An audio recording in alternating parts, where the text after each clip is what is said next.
setan macam ini jangan diajak bicara. Karena dia itu awal perkataan keluar darinya adalah kebodohan. Kebodohan di sini tidak tentu sesuatu yang tidak nyaman. Kebodohan bisa sesuatu yang nikmat.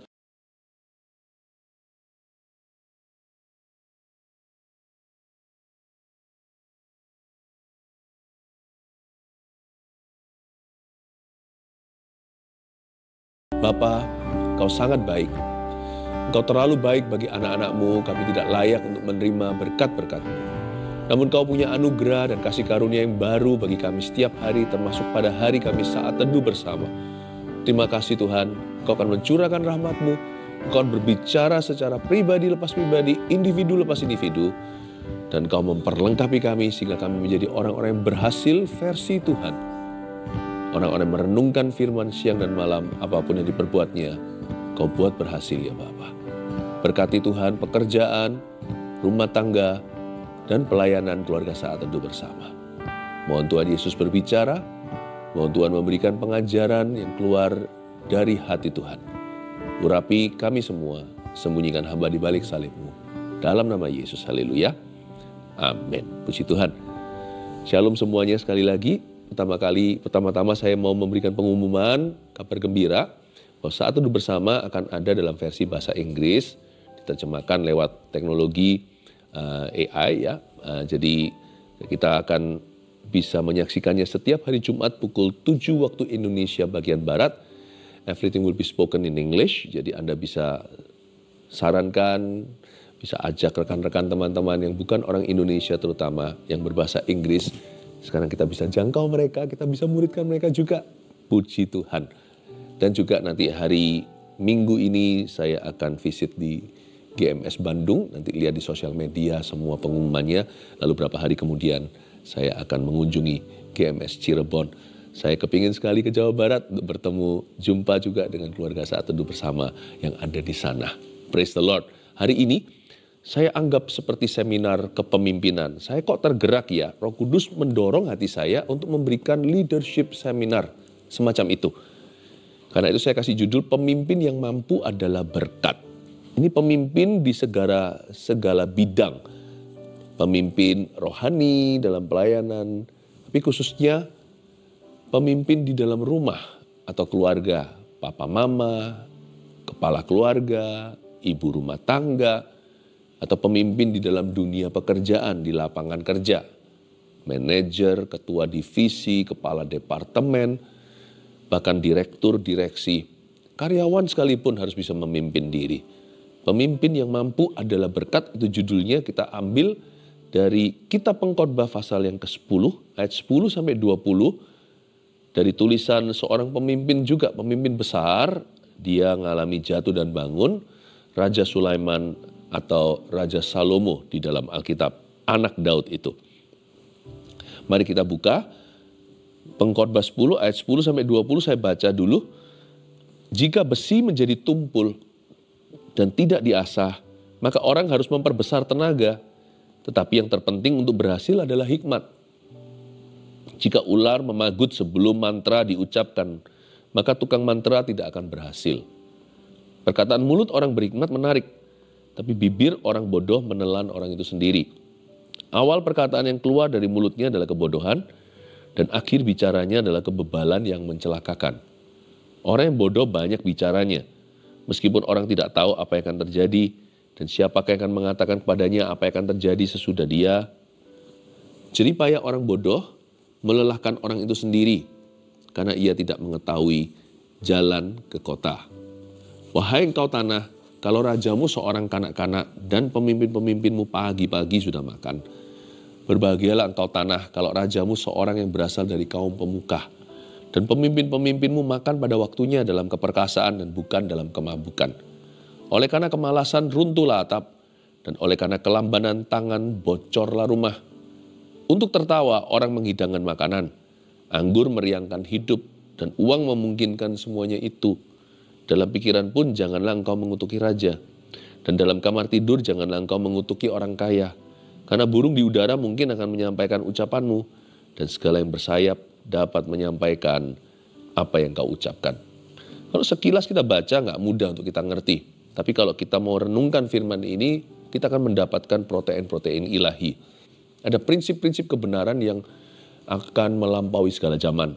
Dan itu relevan kapanpun juga kita menerapkannya. Dimulai dengan ayat 10. Wah, make sense sekali.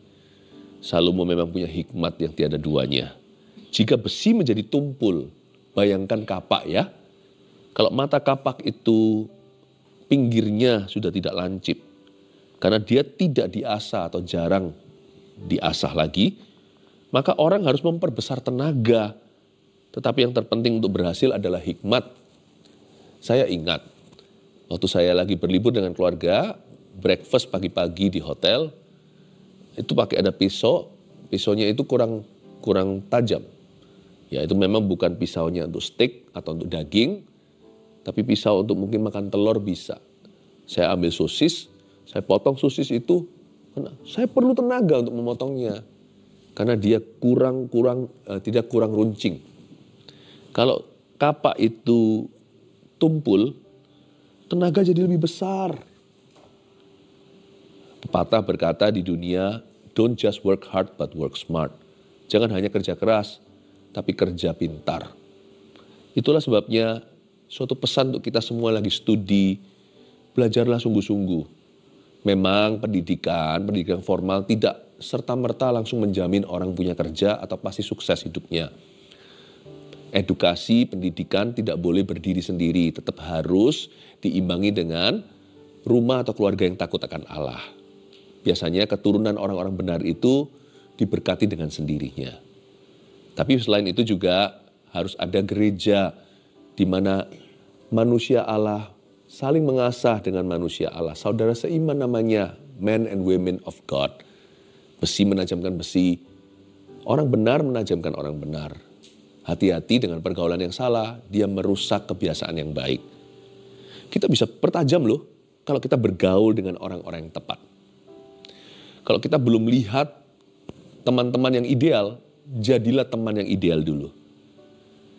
Semua bermula dari diri sendiri, jangan suruh orang lain berubah dulu. Nanti kita akan menginspirasi orang-orang yang seperti kita, yang ingin belajar, yang ingin maju. Jika besi menjadi tumpul dan tidak diasah, maka orang harus memperbesar tenaga. Jangan sampai jadi orang yang asal-asalan. Ini bisa, itu bisa, tapi nggak ada satupun yang mahir.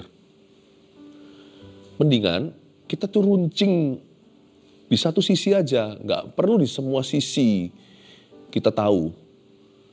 Tapi kenali di mana panggilanmu. Bahkan kalau bisa mengidentifikasi kekuatanmu. Tuhan memang bisa memakai kelemahan kita.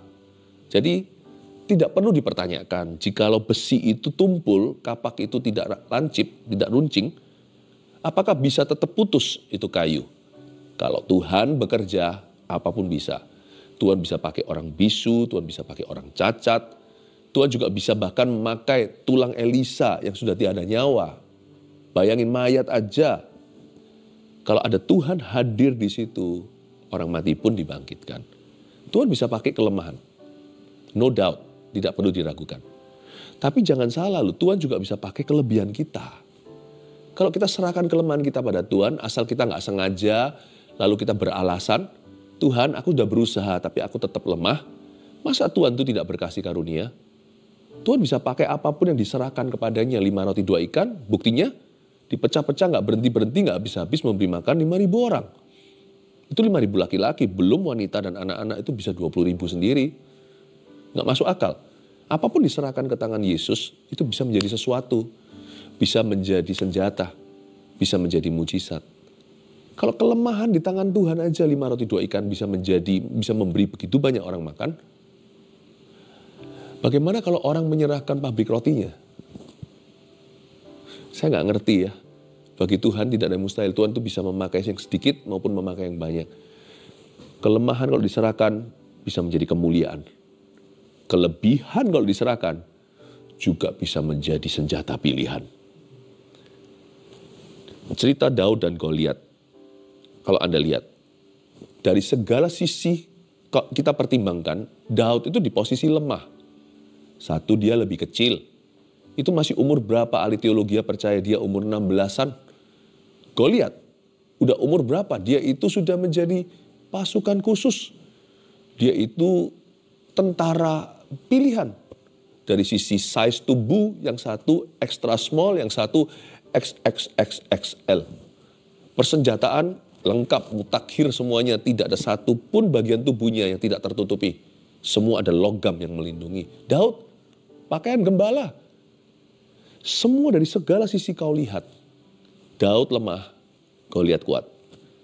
Jangan lupa tapi, Daud membunuh Goliat pakai satu senjata pilihan.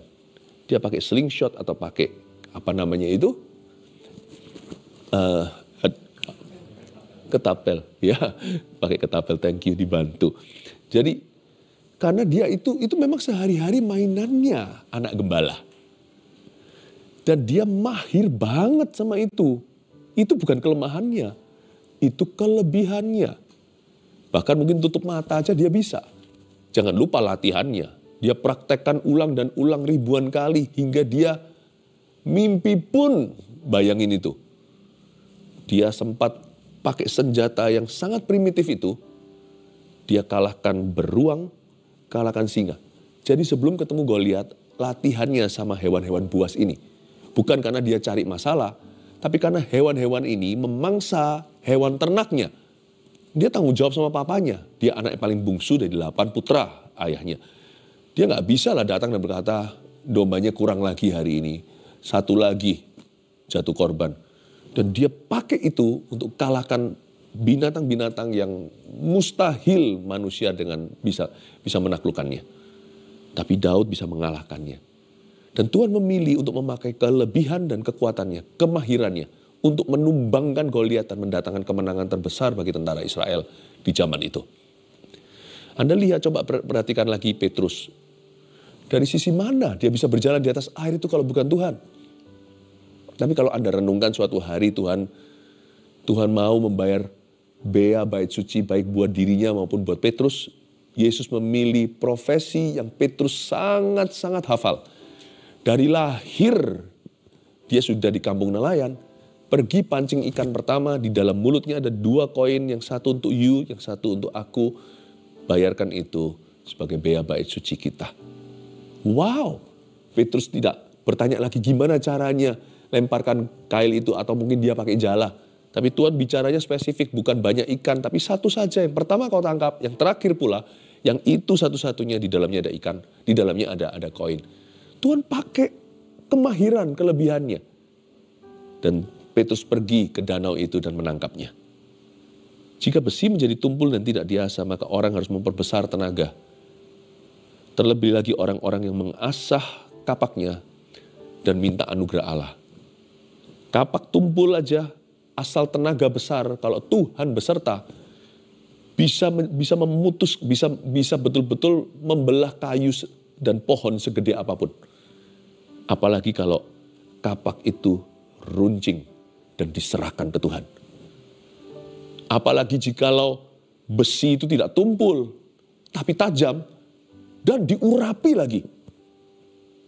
Padahal besi yang tajam itu tenaga kecil aja sudah putus. Jangankan kayu, logam pun putus kalau ditebas sama samurai. Apalagi jikalau yang mengayunkannya adalah tangan Tuhan. Wow, Tuhan bisa pakai kelemahan, ternyata Tuhan juga bisa pakai kelebihan kita. Mau jadi pemimpin? Sederhana. Belajar terus saja, pastikan Anda dapatkan teorinya secara betul. Jangan sampai rumusnya salah. Karena itu jangan sampai kita malas untuk belajar. Jikalau ada orang belajar musik, itu tahu G cambah atau not baloknya. Kalau memang itu jurusanmu, tekuni itu, jangan beralasan apa-apa. Dan jikalau Anda belajar bahasa Inggris misalnya, pastikan grammarnya betul. Nggak usah yang aduhai vocabulary atau kosakata. Pastikan bahwa susunan kalimat Anda tidak terbolak-balik. Dapatkan teorinya. Jangan terburu-buru tergesa-gesa untuk jadi orang yang hebat.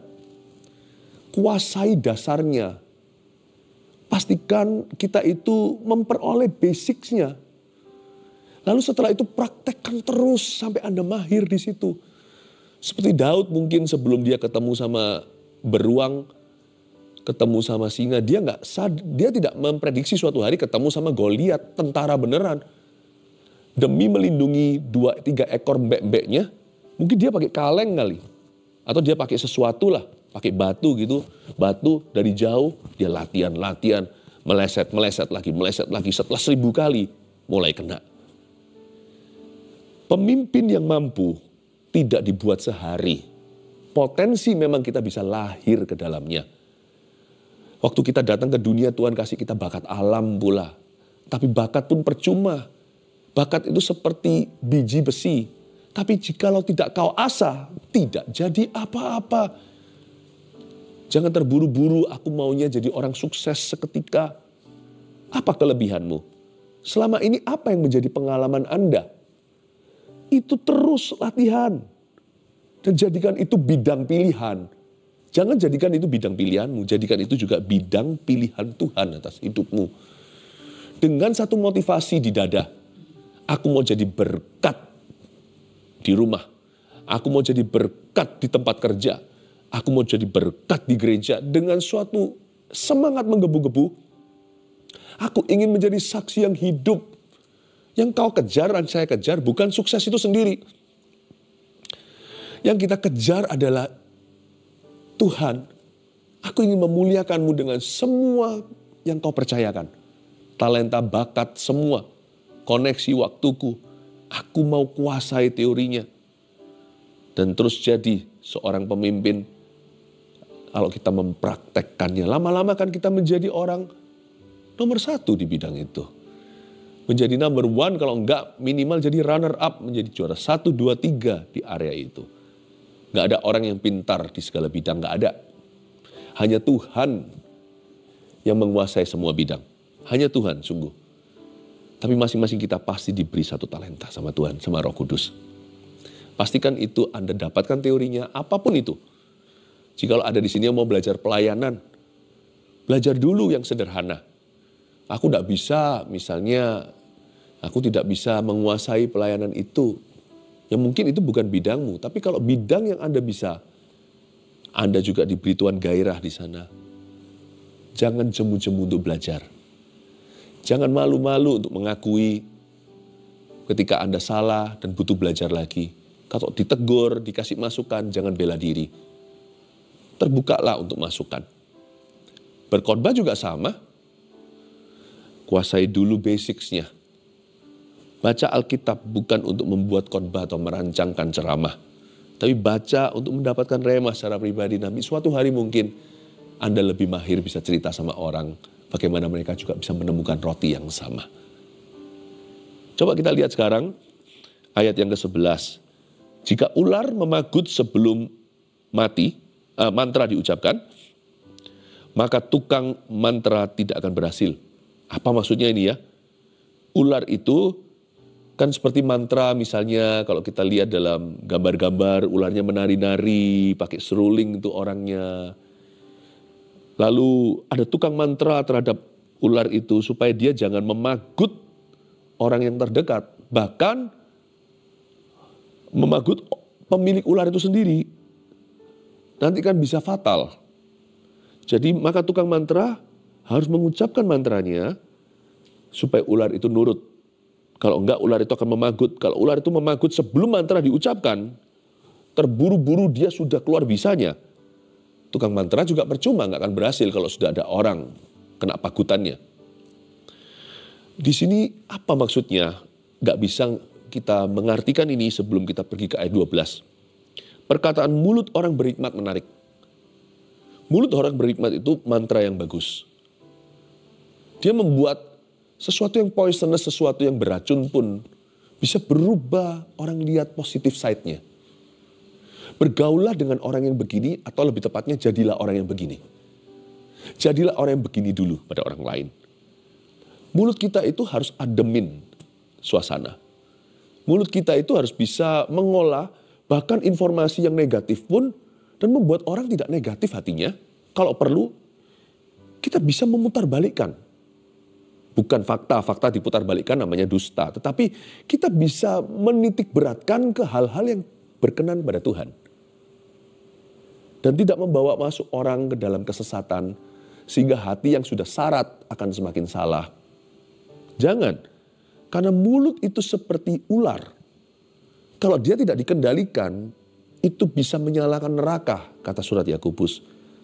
Lidah itu kecil, anggota tubuh yang terkecil salah satunya. Bukan salah satu yang kecil, tapi dia dahsyat. Seperti nakoda pada sebuah kapal raksasa, kiri kanan tergantung setirnya. Lidah itu bisa menyetir ke hal-hal yang salah. Lidah juga bisa mendekatkan orang ke Tuhan. Lidah bisa mendengungkan sesuatu yang berkenan. Lidah juga bisa mendukakan Roh Kudus. Lidah bisa menghadirkan berkat, mengundang berkat seperti magnet sorga. Tapi lidah juga bisa seperti magnet neraka membuat semua roh jahat. Justru bisa membuka pintu untuk setiap roh jahat, bukan berkat. Perkataan mulut orang berhikmat itu menarik. Itu seperti mantra yang membuat ular pun tidak bisa memagutmu. Tetapi bibir orang bodoh menelan orang itu sendiri. Hati-hati dengan orang yang banyak bicaranya. Termasuk hari-hari ini bicara itu tidak harus lewat lidah. Lidah kita bisa ditranslate, bisa diterjemahkan lewat jari jemari. Kalau kita tidak waspada, kita sendiri pun jadi haters. Orang-orang yang suka mengumbar benci. Menciptakan isu yang tidak perlu. Padahal orang-orang seperti itu di ayat 13 dikatakan, awal perkataan yang keluar dari mulutnya adalah kebodohan. Kenapa awalnya dari kebodohan? Karena biasanya, jikalau kita tidak kekang lidah kita, yang kita lontarkan itu kurang bertanggung jawab. Perkataan yang keluar dari mulutnya awal-awal itu sudah kebodohan. Karena kenapa? Karena sumbernya salah. Kadang-kadang kita itu suka membahas sesuatu yang kita sendiri pun tidak berhak membahas itu. Kita suka membicarakan sesuatu padahal kita sendiri kurang memahami dan menguasainya. Atau bahkan mungkin bisa jadi ya, misalnya saya bisa kritisi seorang dalam hal hidup suci, padahal saya sendiri hidup di dalam dosa yang sangat-sangat vulgar. Itu yang disebut awal perkataan yang keluar dari mulutnya adalah kebodohan. Karena sumbernya itu salah. Sumbernya salah. Hidup orang tersebut malah lebih buruk daripada ya, apapun yang bisa keluar dari mulutnya. Ini yang membuat hari ini di zaman-zaman hoax, di zaman-zaman seperti ini sekarang, media itu di mana-mana dan sangat mudah terakses. Gampang setiap orang bisa menjadi seorang produser. Kita harus hati-hati karena yang disebut di dalam firman, ayat-ayat lain di Alkitab, bahwa nanti suatu hari apa yang kau katakan akan menyeretmu ke pengadilan, itu termasuk apa yang kau ketik. Karena Tuhan menganggap itu adalah pembicaraan. Dan Tuhan akan memasangkan ukuran penghakiman yang sama yang kita terapkan kepada orang lain. Jadi please be careful. Saya tidak mau kita satupun di antara kita terjebak di dalam kekilafan yang tidak perlu ini. Awal perkataan yang keluar dari mulutnya adalah kebodohan dan akhir bicaranya adalah kebebalan yang mencelakakan. Dan hanya mengundang hukuman maksudnya. Ayat 14, orang yang bodoh banyak bicaranya meskipun orang tidak tahu apa yang akan terjadi. Dan siapakah yang akan mengatakan kepadanya apa yang akan terjadi sesudah dia. Kata orang yang bodoh di sini dalam bahasa Ibraninya, belajar sedikit ya, Bible study sama saya. Kata bodoh di sini sakal. Sakal biasa kayak bahasa Indonesia S-A-K-A-L, sakal yang artinya confused thinker, pemikir yang membingungkan. Dan pembicara yang membingungkan, confused thinker and talker. Ini kalau di dalam dunia roh jahat, misalnya dalam bahasa asingnya Yunani ada yang namanya diabolos. Diabolos itu bukan membolos sekolah, diabolos itu artinya kalau ngajak ngomong itu bisa bingung sendiri. Setan macam ini jangan diajak bicara. Karena dia itu awal perkataan keluar darinya adalah kebodohan. Kebodohan di sini tidak tentu sesuatu yang tidak nyaman. Kebodohan itu bisa sesuatu yang nikmat. Gosip itu pedas. Apalagi fitnah. Fitnah itu terasa seru sekali. Kenapa? Karena kreatif. Benar nggak benar orang nggak tahu. Karena dikatakan di ayat 14, orang yang bodoh banyak bicaranya meskipun orang tidak tahu. Coba garis bawah itu, meskipun orang tidak tahu. Orang toh nggak tahu siapa tuh yang melontarkan itu. Orang nggak tahu apa yang akan terjadi dengan dia. Siapa yang dia katakan, siapa yang akan mengatakan kepadanya apa yang akan terjadi sesudah dia. Banyak pertanyaan seputar itu, orang terlalu hot dengan newsnya. Orang lupa news anchor-nya, pembawa beritanya. Who is that person? Siapa orang itu? Kata orang yang bodoh di sini itu seperti di dunia kuasa gelap, namanya diabolos dalam bahasa Yunaninya, yang artinya kelihatannya baik dan pandai berbicara, tapi kalau diajak bicara, orang yang diajak bicara bisa gila. Orang yang benar bisa jadi salah. Orang yang tadinya itu baik-baik bisa jadi orang kepahitan padahal tidak ada masalah dengan dia. Diabolos itu adalah semacam kuasa kegelapan ketika Yesus menghardik setan-setan yang merasuki beberapa orang. Manis-manis dia mulai berbicara, engkau anak Allah, aku tahu siapa kamu. Kau yang datang dari tempat yang maha tinggi. Tuhan berkata diam dan keluarlah. Tuhan tidak ajak dia dialog. Paulus juga pernah digituin. Inilah hamba yang maha tinggi yang mengucapkan berita dari tempat yang tinggi pula. Memberitakan Injil kepadamu. Seorang wanita dengan tenung. Setelah berapa hari Paulus menoleh dan berkata, shh. Get out, keluar. Jangan ajak bicara semua pikiran-pikiranmu yang salah. Jangan entertain, jangan manjakan perasaan kecewa, kepahitan, putus asa. Karena itu nanti bukan hanya itu akan menghalangi jalanmu menjadi pemimpin yang baik, Anda akan memimpin dirimu ke hal-hal yang salah. Ini juga jenis kepemimpinan tetapi dari neraka. Orang buta menuntun orang buta sama-sama jatuh ke selokan. Itu adalah pembicaraan yang membingungkan sehingga orang-orang semuanya masuk dalam jerat dan semua sama-sama jatuh. Kata bodoh di sini yaitu seperti diabolos tadi atau setan tertentu. Itu bisa setan, bisa dalam wujud orang dan pembicaraan yang tidak berkenan kepada Tuhan. Jangan mau dengar gosip. Cara terbaik adalah tidak menanggapinya. Cara terbaik kalau ada orang aja, kamu tahu nggak ya? Tanya dulu. Apakah perlu? Apa itu urusannya dengan aku? Anda bisa berkata, tidak temanku, terima kasih. Saya harus jaga hati saya. Gak usah sok jaga hati orang lain. Kita harus bisa jaga hati sendiri dulu. Dan kita berkata, no, tidak perlu. Terima kasih, saya gak perlu diajak yang gini-gini. No. Cukup begitu aja. Ya, jadi banyak bicara tidak baik. Karena itu akan menghalangi kita untuk menggenapi rencana Allah. Ayat 15, jeripaya orang bodoh melelahkan orang itu sendiri karena ia tidak mengetahui jalan ke kota. Ini lucu. Ini ayat 15 ini adalah suatu bentuk sarkasme tingkat tinggi. Ternyata Salomo itu dalam puisinya, kitab hikmat ini dia juga pakai berapa metode untuk menjelaskan poinnya. Dia berkata, jeripaya orang bodoh melelahkan orang itu sendiri artinya ngomong-ngomong seputar dunia, berdebat tentang alam semesta, ujung-ujungnya pulang ke rumah aja nggak tahu jalannya. Pulang ke rumah sendiri nggak tahu jalannya karena ia tidak mengetahui jalan ke kota. Ini luar biasa ayat 15 ini, very smart cara Salomo untuk mencubit kita. Mau ngomong tentang apa, keliling-keliling 7 benua, bicara tentang ini itu semua diperdebatkan. Jalan ke rumah sendiri aja nggak tahu kok, nggak inget. Hatinya di mana aja nggak tahu. Di sini diajari kalau pemimpin yang baik, yang takut akan Allah akan dihindari, akan diluputkan dari hal begini. Dan dia juga tidak mau dibawa masuk ke perkara-perkara demikian.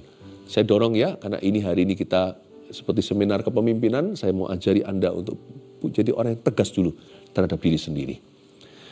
Wahai engkau tanah, kalau rajamu seorang kanak-kanak, dan pemimpin-pemimpin pagi-pagi sudah makan. Kanak-kanak di sini bukan bicara tentang usia jasmaninya, tetapi bicara tentang sifat kekanak-kanaan. Ini bicara tentang maturity atau kedewasaan rohani.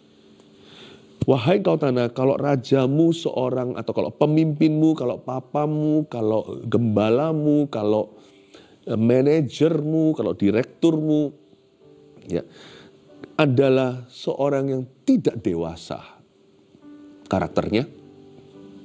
Bahkan pemimpin-pemimpinmu pagi-pagi sudah makan. Pagi itu waktunya kerja, dia sudah makan.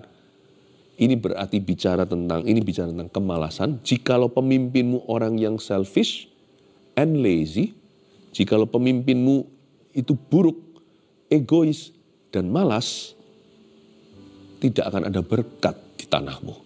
Berbahagialah engkau tanah, ayat 17. Kalau rajamu seorang yang berasal dari kaum pemuka dan pemimpin-pemimpinmu makan pada waktunya. Makan waktunya, ya. Jadi dia berburu dulu seperti serigala, malam baru bagi jarahannya. Ini serigala yang baik, bukan serigala sebagai ilustrasi roh jahat. Di dalam Alkitab juga menjelaskan ada beberapa kali ilustrasi pakai dunia hewan. Salah satunya tadi yang saya sebutkan. Seperti serigala yang menerkam, tapi malamnya nanti baru makan. Pada waktunya dalam keperkasaan. Pemimpin-pemimpinmu makan pada waktunya dalam perkasaan, bukan dalam kemabukan. Berbahagialah tanah yang pemimpin-pemimpinnya itu baik. Pemimpin-pemimpinnya mampu. Dua tantangan utama dalam kepemimpinan, jatuh bangun satu bangsa, gereja, perusahaan, jatuh bangunnya, jatuh keluarga terutama, itu di atas dasar kepemimpinan yang baik atau buruk. Benar, rise and fall of many things, banyak hal itu jatuh bangunnya itu pada kepemimpinan. Kepemimpinan yang betul atau kepemimpinan yang salah. Nasihat ini bukan untuk kita pilih-pilih pemimpin. Kita nggak bisa pilih-pilih ayah. Tapi nasihat ini untuk kita yang mau jadi ayah, kita mau jadi pemimpin. Seminar kepemimpinan itu untuk keluarga Saat Teduh Bersama agar Anda berhasil. Saya kasih Anda perlengkapannya lewat firman Allah. Berbahagialah engkau tanah kalau rajamu seorang yang berasal dari kaum pemuka. Ini bukan bicara soal bangsawan, ini sifatnya. Dan pemimpin-pemimpinmu makan pada waktunya dalam keperkasaan. Dia mampu, tapi dia tahu menahan diri, makan nanti. Dia nggak lazy, tidak malas, dan dia tidak selfish, egois. Pemimpin yang baik adalah pemimpin yang tahu kapan waktunya untuk kerja, kapan waktunya untuk buka. Saya kasih kesimpulan begini, nanti sebentar lagi saya berikan poin-poinnya. Hari ini agak sedikit banyak poinnya, saya kasih 4. Tapi sebelumnya izinkan saya buat satu komentar sederhana.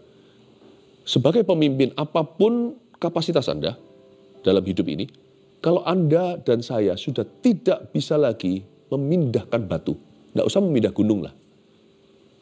Kalau kita sudah tidak bisa move the stones, we need to move aside. Kalau kita sudah tidak bisa memindahkan batu, kita yang harus pindah. Kita yang harus minggir. Tidak boleh menjadi pemimpin yang egois. Kepemimpinan itu adalah fungsi dan bukan posisi. 4 poin sini sebagai review apa yang kita pelajari tentang pemimpin yang mampu adalah berkat.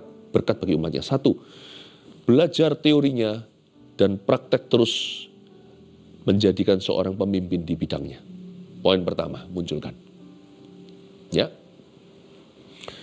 Tangkap baik-baik, jadikan ini motivasimu. Ini bukan keluar dari seorang motivator, ini keluar dari seorang pengkhotbah. Maksudnya bukan saya, dari firman Allah. Yaitu sang pengkhotbah Raja Salomo ini. Belajar teorinya, Bapak, Ibu, Saudara, keluarga Saat Teduh Bersama. Lakukan due diligence-mu, kerjakan PR-mu. Apapun itu, nggak tentu Anda masih duduk di bangku sekolah. Orang bilang gini, hore, aku suatu hari akan lulus, aku nggak perlu sekolah lagi. Hidup ini full sekolah sampai mati. Tahu nggak ada, dulu waktu saya sekolah teologi, saya belajar banyak Alkitab, sekarang belajar lebih banyak karena saya khotbah untuk Anda. Belajar teorinya dan praktek terus, jadikan seorang pemimpin di bidangnya. 2, banyak bicara, tidak hasilkan apa-apa kecuali teori belaka tanpa buah nyata. Jangan banyak bicara, mulut kita jadi ular soalnya. Jangan apalagi memanjakan yang salah. Udahlah, jangan kita ikut angin sakal. Orang bodoh, yang confused thinker, yang bingung dengan sendirinya. Yang bingung tentang dirinya sendiri kok mau bicara tentang alam semesta. Mendingan menurut saya kita banyak berbuah aja. Dari buahnya kita bisa menilai pohonnya. Banyak bicara tidak hasilkan apa-apa. Mulai hari ini mari kita beritahu pada diri sendiri. I want to do more, talk little. Perlu tetap kita bicara. Kalau nggak bicara sama sekali namanya orang bisu. Tapi bicara hanya seperlunya saja. Do more, pray more. Ya. Dan lebih banyak menjadi berkat buat orang lain lewat tindakan-tindakan nyata. 3, pemimpin yang buruk serta egois dan malas adalah kutuk bagi umatnya. Kan dikatakan di sini, wahai engkau tanah.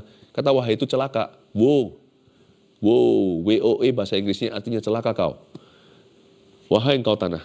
Pemimpin yang buruk serta egois dan malas. Itu sudah trinity yang buruk sekali.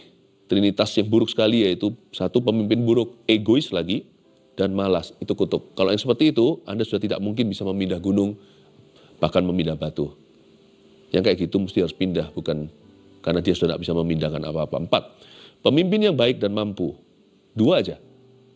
Cakap dalam pekerjaannya, berdiri di hadapan raja-raja, itu mampu. Baik itu bicara tentang hatinya takut akan Allah, dan terbeban bagi umatnya. Ini bukan hanya bagi pendeta, tapi bagi semua yang ada di bawah Anda, anak Anda maupun anak buah Anda. Pemimpin yang baik dan mampu adalah salah satu berkat terbaik. Salah satu, bukan yang satu-satunya, tapi salah satu berkat terbaik di hidup ini. Good leaders, my friend. Kalau Anda mau jadi berkat buat keluarga Anda, be a good leader and a good example. Jadilah pemimpin yang baik dan teladan yang baik di rumahmu. Jadilah berkat di rumah Anda dulu. Itu paling perlu. Lalu jadilah berkat di tempat kerja Anda. Dan terakhir, jadilah berkat di dalam gereja. Karena gereja adalah hikmat Allah bagi dunia. Puji Tuhan. God bless you. Semoga semua jadi pemimpin yang baik. Mari kita mengangkat tangan kita dengan iman. Terimalah berkat dari Allah Bapa, Putra, Roh Kudus menyertaimu. Jadilah pemimpin yang takut akan Allah. Sebab berkat Tuhan, kebajikan, kemurahan akan mengikutimu. Dalam nama Yesus, haleluya. Amin. Amin.